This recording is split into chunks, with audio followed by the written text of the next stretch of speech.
Glória a Deus.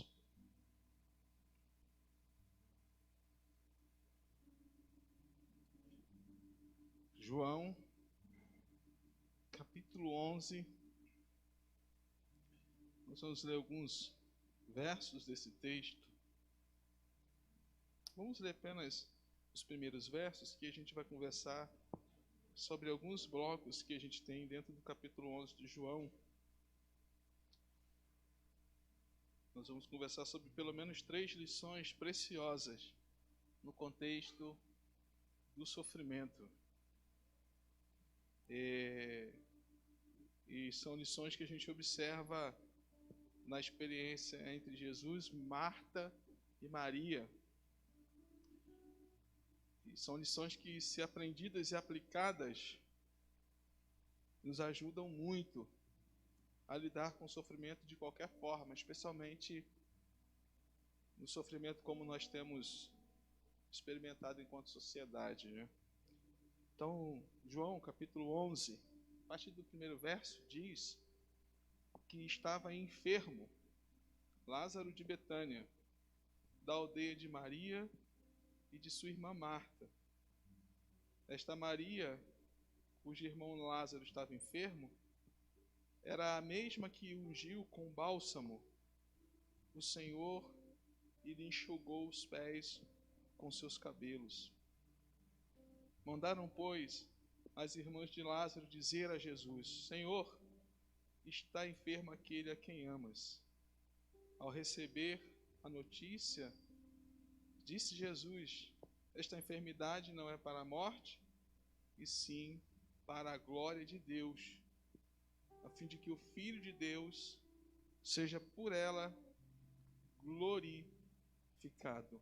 Ora, amava Jesus a Marta e a sua irmã e a Lázaro. Senhor, no nome de Jesus, eu quero te agradecer pela oportunidade de estarmos aqui mais uma vez na sua casa, reunidos na sua presença para adorar o teu nome.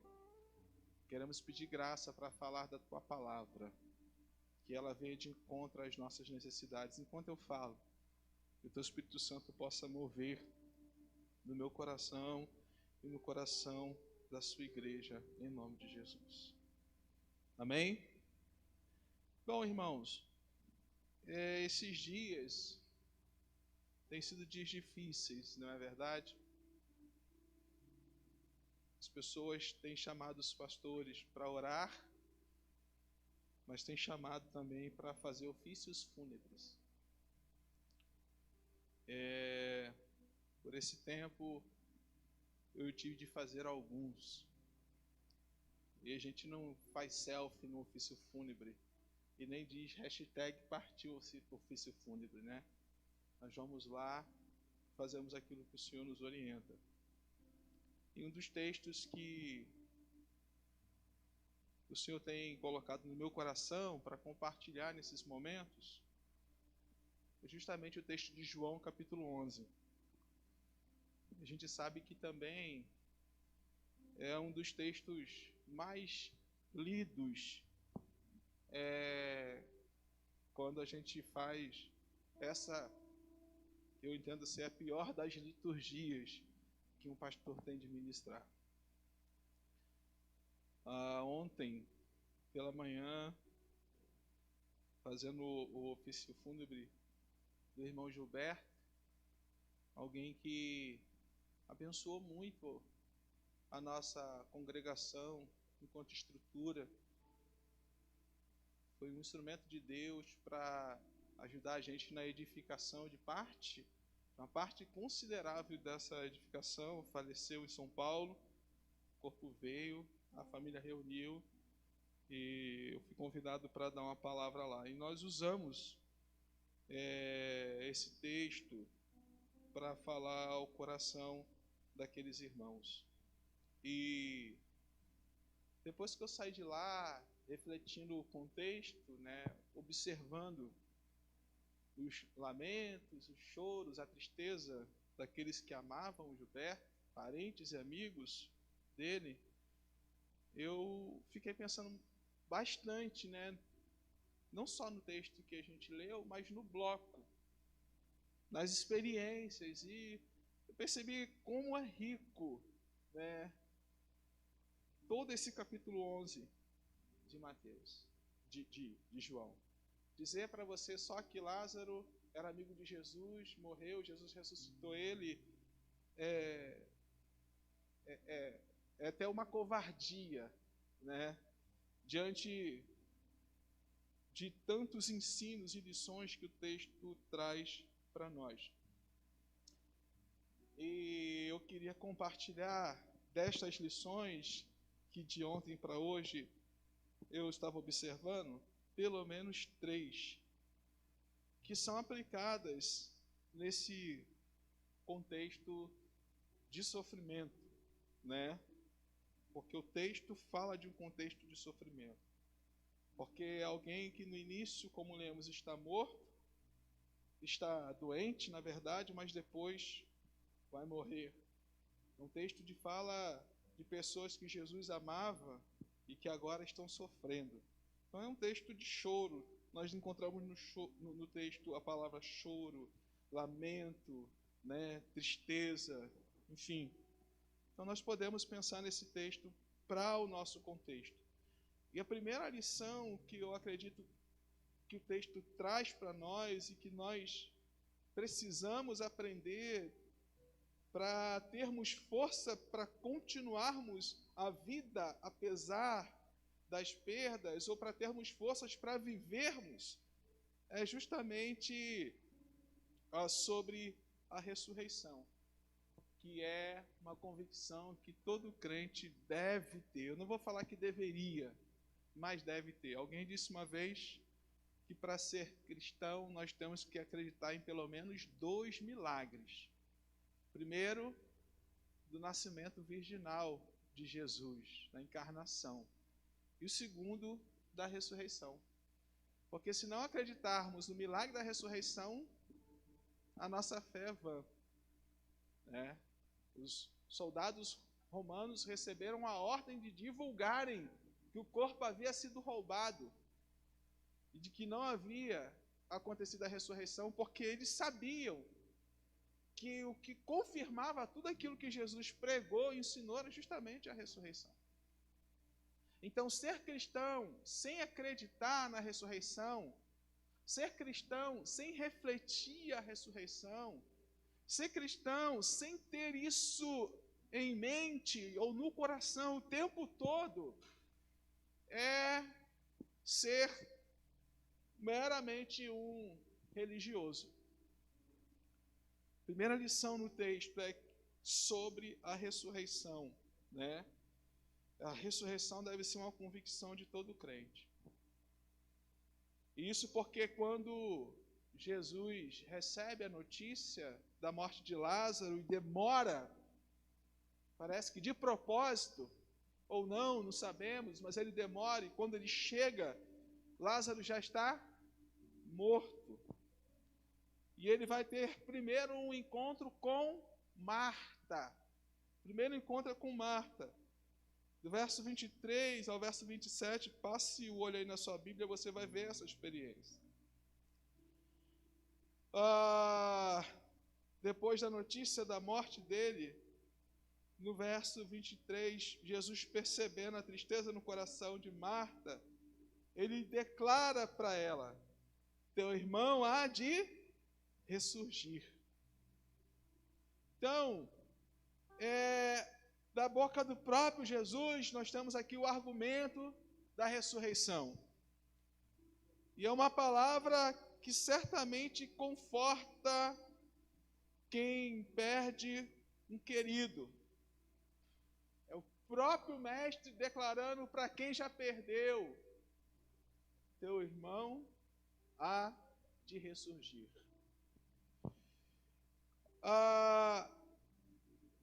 E o texto diz que essa declaração de Jesus não é estranha para Marta, porque ela diz no verso 24: eu sei. Jesus não está falando algo de estranho a Marta, ela conhece, ela acredita na doutrina da ressurreição. Isso é uma realidade para ela. Isso não quer dizer que ela não estava triste, não estava chorosa. Ela está lamentando a sua perda, mas há algo lá dentro que a conforta, que é a certeza de que o seu irmão, como Jesus acabara de dizer, iria ressurgir. Agora, o que é que gera essa certeza da ressurreição? Ou o que é que gera essa convicção no coração do crente? Justamente aquilo que a irmã Karen fez hoje ali na represa. A declaração de que Cristo é o Filho do Deus vivo. Essa compreensão de que Jesus é o enviado de Deus. E isso nós vemos no verso 26 e no verso 27. Porque Jesus diz: todo o que vive e crê em mim não morrerá eternamente. Crê nisto? E ela diz: sim, Senhor. Eu tenho crido que tu é o Cristo, o Filho do Deus vivo que havia de vir no mundo. E certamente essa não é uma convicção apenas de Marta, mas do seu irmão Lázaro também. Lázaro, que é amigo de Jesus, é alguém que em vida creu em Jesus. O texto diz: todo o que crê em mim, todo o que vive crê em mim. A fé que me garante ressurreição é a fé do vivo, é a fé do Marcelo enquanto vivo. Não é a fé de alguém, mas é a fé do Marcelo. Marta disse: eu creio nisso, eu sei que meu irmão sabia disso, eu também sei. Então, a primeira coisa que o texto fala para nós é sobre essa certeza da ressurreição como produto da fé em Cristo. E eu falava sobre isso ontem. As pessoas muitas vezes julgam a nossa salvação pelas nossas obras, pelas nossas ações. Mas Paulo escreve aos Efésios dizendo que a salvação é por graça, mediante a fé, não por obras para que ninguém se glorie. O que nos salva é a nossa declaração de que Cristo é o Filho do Deus vivo. E nós fazemos isso pela via do batismo, nós fazemos isso quando nós confessamos Jesus como nosso Salvador. Gilberto foi alguém que eu testemunhei essa declaração. Era alguém que cria no Senhor. E porque ele cria no Senhor, nós podemos falar no ambiente daquele que, apesar de morto, ele descansa, aguardando o dia em que Deus, em Cristo Jesus, retornará, e diz o texto de Tessalonicenses, que os que dormem ressuscitarão primeiro. Isso é uma palavra que conforta o coração de quem está perdendo alguém amado. Porque a gente sabe que não é um adeus. A gente sabe que aquela pessoa não está indo para lugar algum. A gente sabe que ela, como diz a Bíblia, está indo para o descanso dos salvos, onde aguardará a voz, do Senhor, o chamado do Senhor, para se encontrar com Ele pelos ares e viver com Ele e com todos os santos para sempre. Então, querido, a doutrina da ressurreição é uma realidade.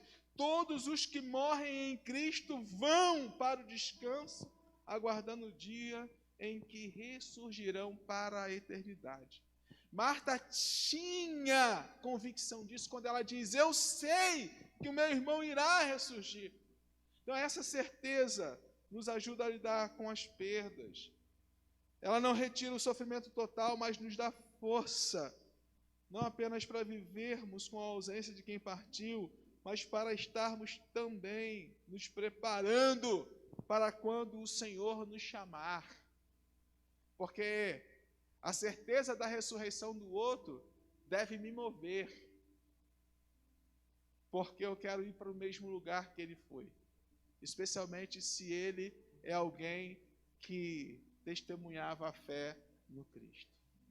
A Bíblia me diz que ele está no bom lugar, mas o que a Bíblia diz acerca de você, do ponto de vista daquilo que você crê, do ponto de vista daquilo que você declara ao Senhor, se é que há algum vínculo entre você e Deus. E se não há, eu convido você a esta reflexão. Cristo é o Filho do Deus vivo. Essa certeza é o que vai gerar salvação para mim e para você.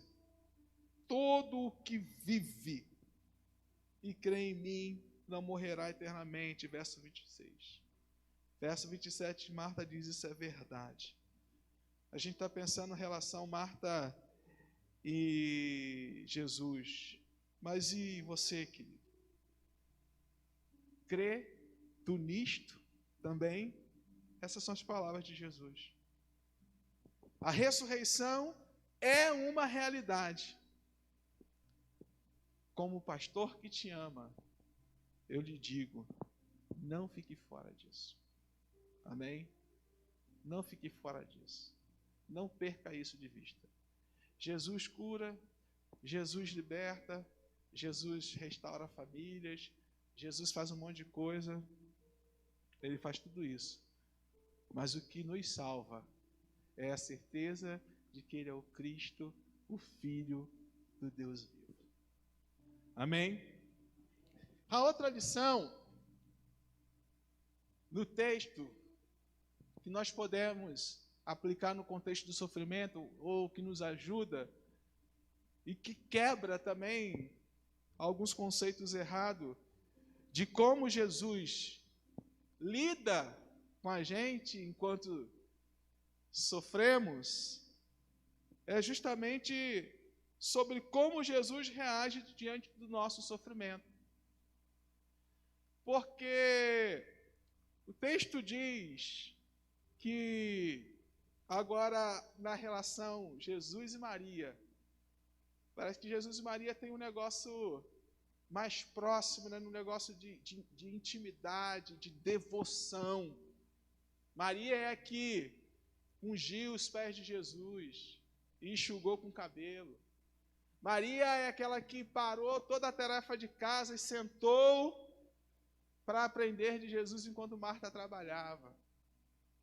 Então, parece que a relação Jesus-Marta é boa, mas é aquela relação mais, né?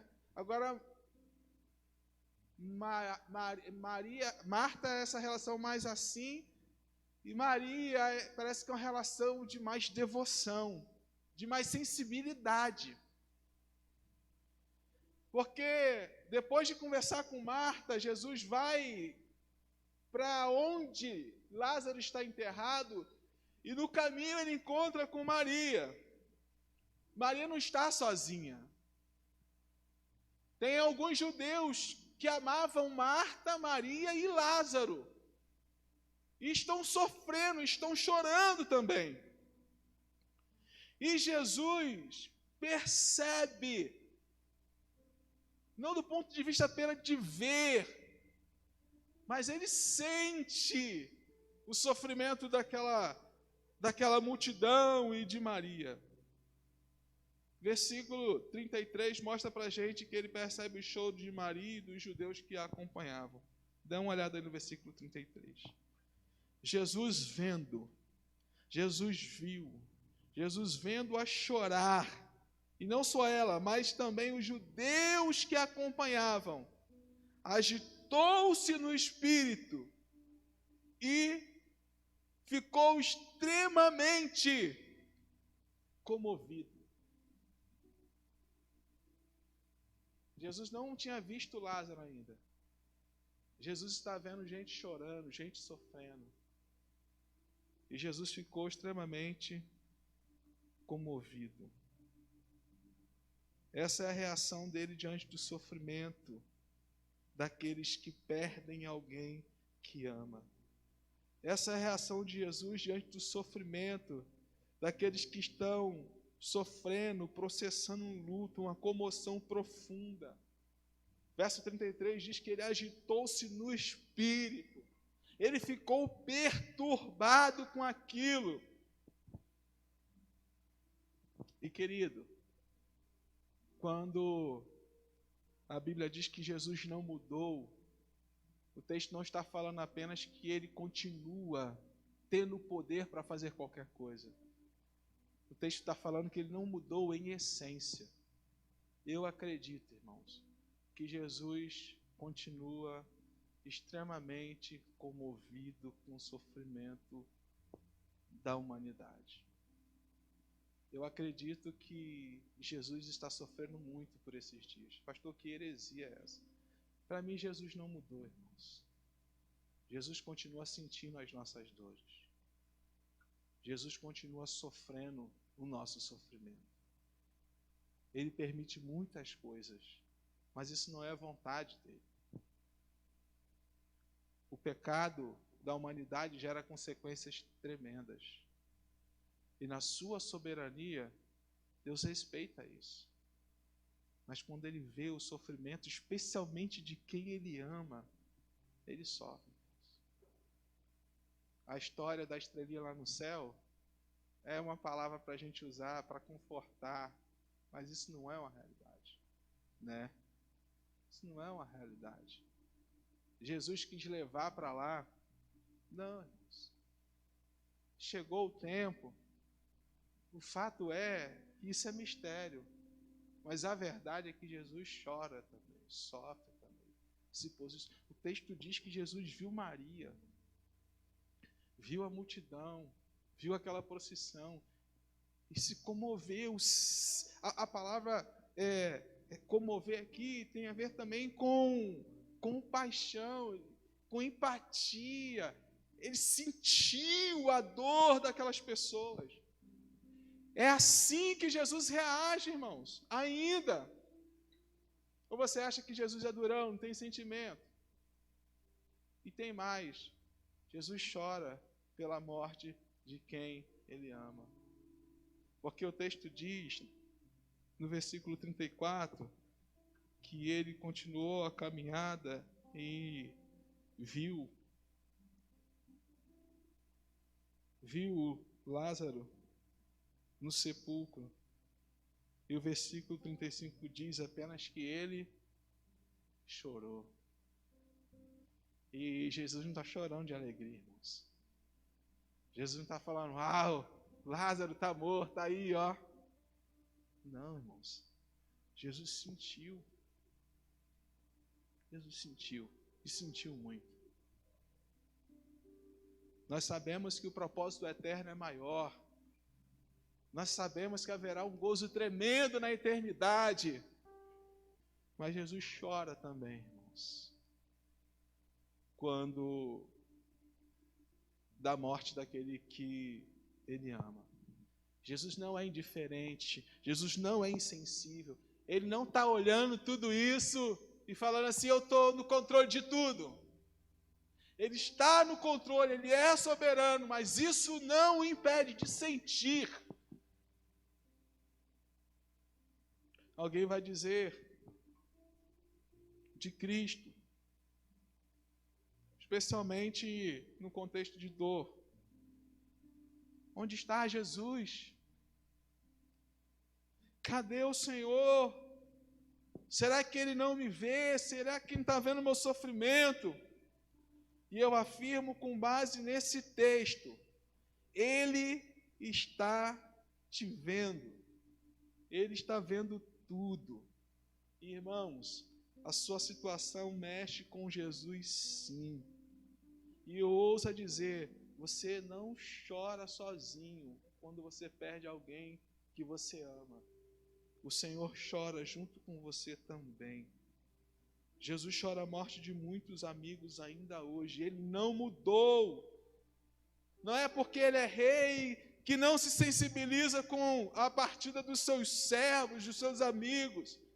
E ele tem chorado muito por esses dias, apesar da certeza da ressurreição.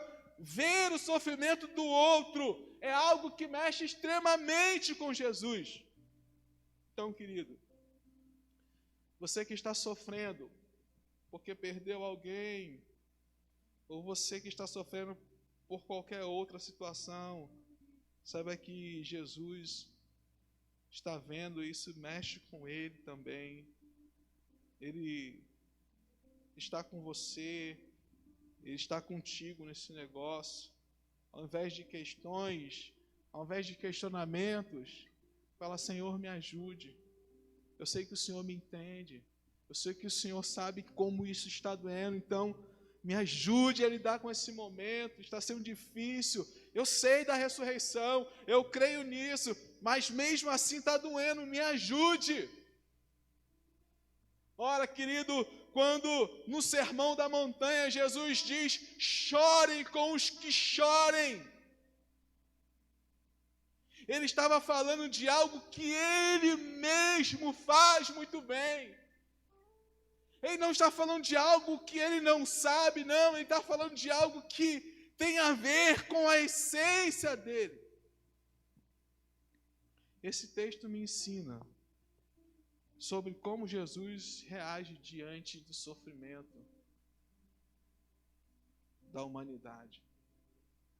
E eu reafirmo com base nesse texto, porque para mim, ao menos o Jesus que eu sirvo, é o mesmo Jesus amigo de Lázaro. Jesus que eu digo que é meu amado, é o mesmo Jesus de quem Lázaro, Marta e Maria eram amados. E assim como o sofrimento daquela família mexeu com ele, o meu sofrimento, o seu sofrimento, ainda mexe com o Senhor. A Bíblia fala de um Espírito que intercede por nós com gemidos inexprimíveis. Você não está sozinho, queridos. Jesus não te abandonou.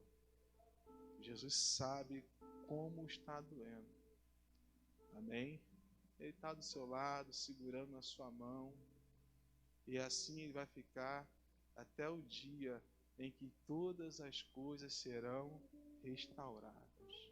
E então não haverá mais choro, porque ele haverá enxugado dos nossos olhos toda a lágrima.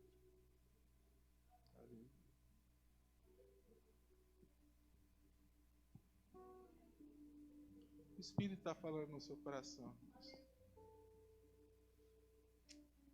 Amém?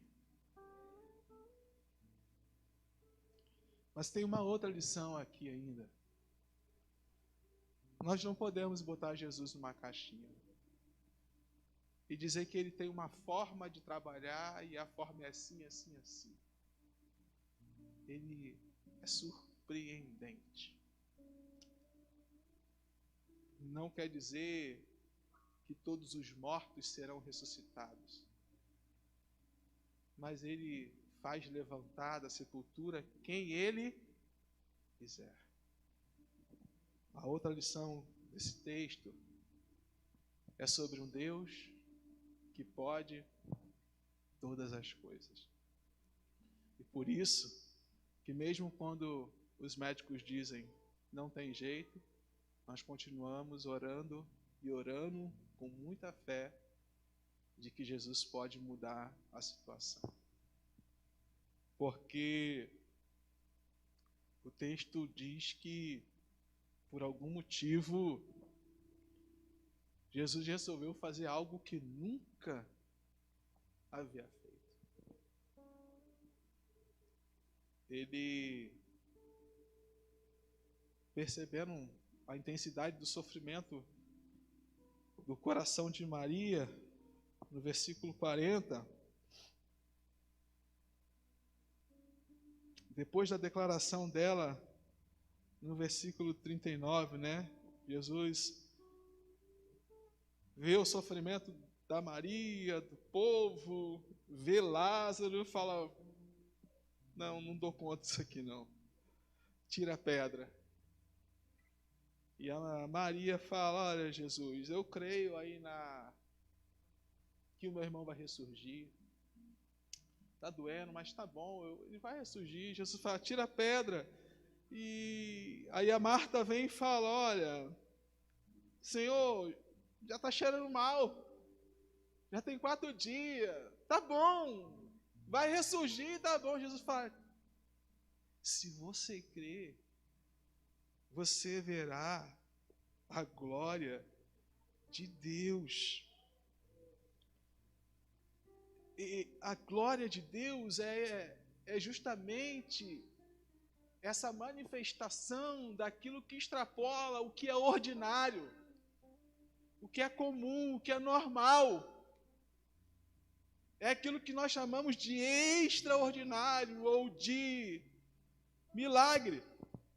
Enquanto ela diz: já cheira, não tem jeito, é 4 dias. Enquanto ela faz essa declaração cheia de desesperança, no versículo 40, Jesus declara para ela: não te disse eu que se creres verás a glória de Deus? Extraordinário é o que vai acontecer, e é claro que Jesus quer aproveitar aquele negócio para que outras pessoas também creiam, porque Jesus tem propósitos em salvar mais vidas. E no verso 42,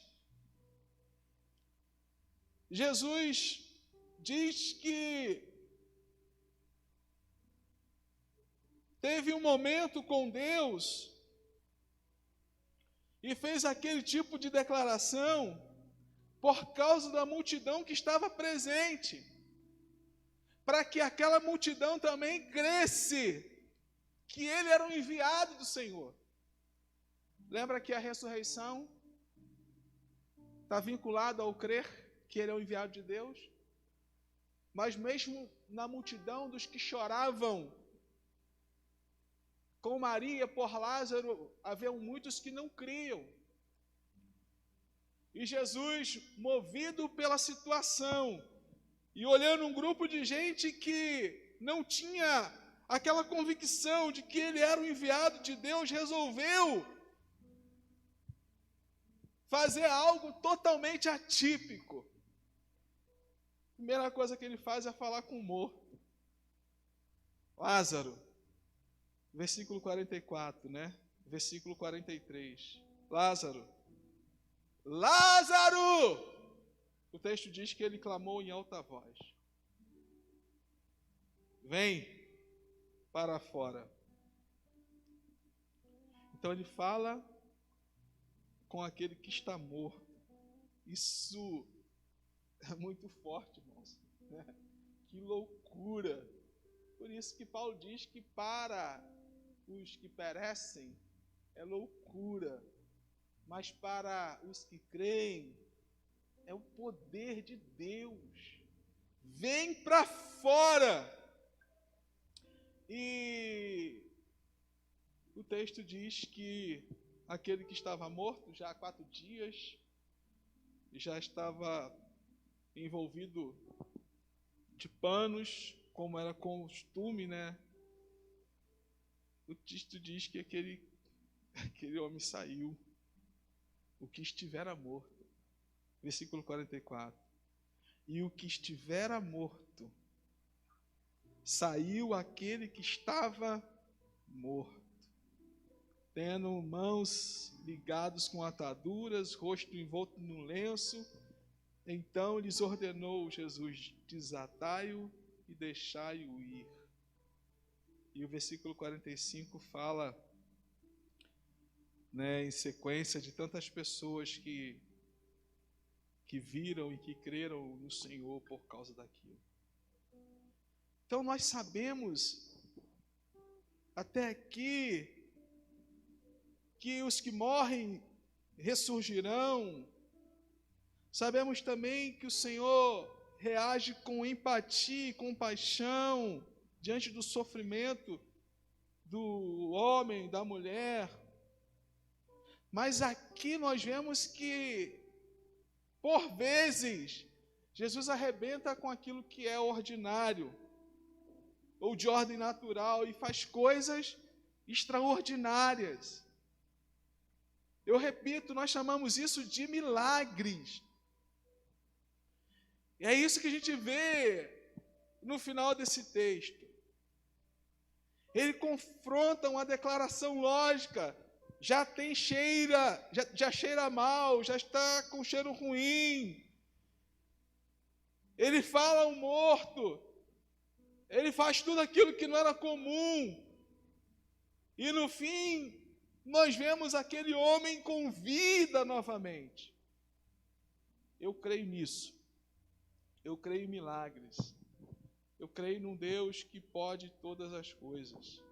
Eu não sei você, mas eu creio num Deus que pode todas as coisas. Eu creio num Deus que surpreende. Eu creio num Deus que faz coisas que o homem duvida. Eu creio num Deus que faz coisas que o homem nem imagina.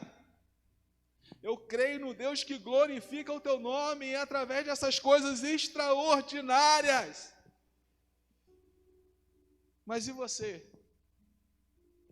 Como disse Jesus, crê tu nisso também? Porque a condição para o extraordinário é a fé. A condição para o extraordinário é a fé. Eu não vou dizer que Deus mudou o seu propósito aqui e nem vou dizer que não mudou. Porque, como eu disse, nós não podemos colocar Deus numa caixinha. O que é o homem para compreender Deus? Mas eu sei que quando Ele quer, Ele faz coisas extraordinárias.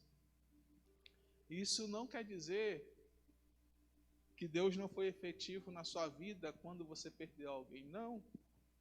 Essas três verdades nos confortam, querido.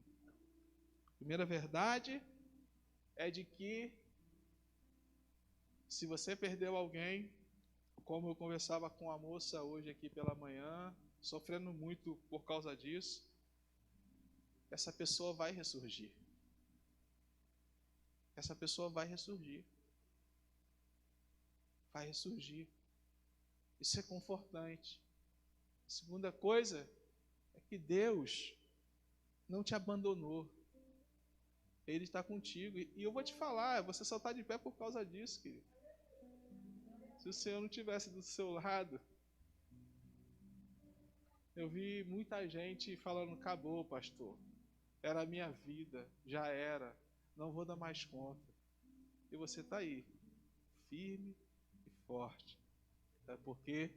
Porque Deus está te sustentando. Ele está do teu lado. Ele está te ajudando a carregar o fardo. Pesado para você está igual para Ele, na mesma intensidade. Ele está chorando com você, Ele está segurando a sua mão, Ele está... Meu Deus, pastor, não sei como é que eu consegui. Não foi você, querido. Não é você. E não será você. É o Emanuel. É o Deus conosco. Ele está com você. E a outra coisa, irmãos, é que você pode sim ficar na expectativa de que Ele vai fazer alguma coisa extraordinária na sua vida. Talvez não tenha a ver com a perda de um querido, como no contexto de Marta, Maria e Lázaro, mas com alguma coisa relacionada à sua família, com uma coisa relacionada à sua saúde, com uma coisa relacionada a um investimento, a um negócio que você está fazendo, porque Deus cuida da gente em todas as estruturas, não é verdade? E os milagres acontecem em todas as áreas da nossa vida. É aquilo que encabula o homem, que encabula a gente. Isso nós chamamos de milagre. E o dispositivo do milagre é o quê? A fé. Porque se você crer, você verá a glória de Deus. Tem mais lições, mas por hora é isso. 3 lições preciosas para esse contexto, né? sobre a ressurreição, sobre como Deus reage ao nosso sofrimento e sobre um Deus que pode todas as coisas. Ele é organizado, previsível e imprevisível, né? Porque Deus é isso. Esse é que é Deus. Esse é que é o nosso Deus. Eu queria orar com você. Você pode se colocar de pé?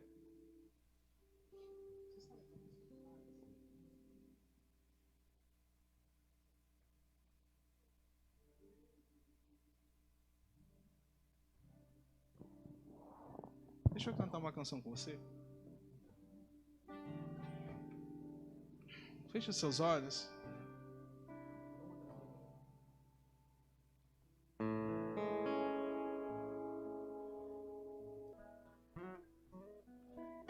Senhor, no nome de Jesus,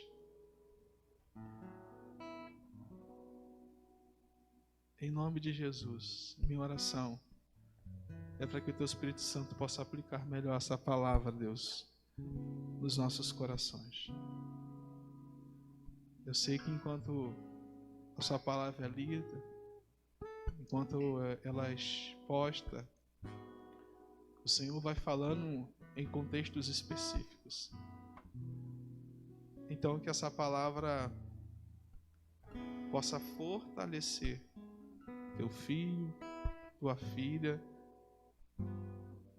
Essa palavra possa nos preparar, ó Deus, para lidar com toda a demanda que esse tempo tem gerado. E que essa palavra também possa nos preparar para sermos instrumentos do Senhor na vida dos que sofrem.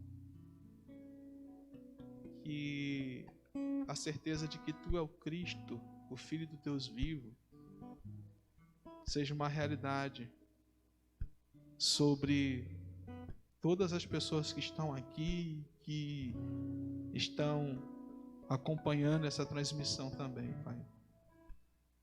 E que os nossos olhos possam estar postos nesse Cristo que está conosco, mas que está também no ambiente que já está preparado para aqueles que o amam. Porque quando da sua morte e ressurreição, o Senhor disse: para onde eu ireis, por agora vocês não poderão ir. Mas chegará um tempo em que virei, buscarei e os levarei para mim mesmo, para que onde eu estiver, vocês estejam também. Os nossos olhos possam estar postos nesse lugar, Pai. Que as nossas expectativas no Senhor venha estar também nas coisas que são eternas, em nome de Jesus.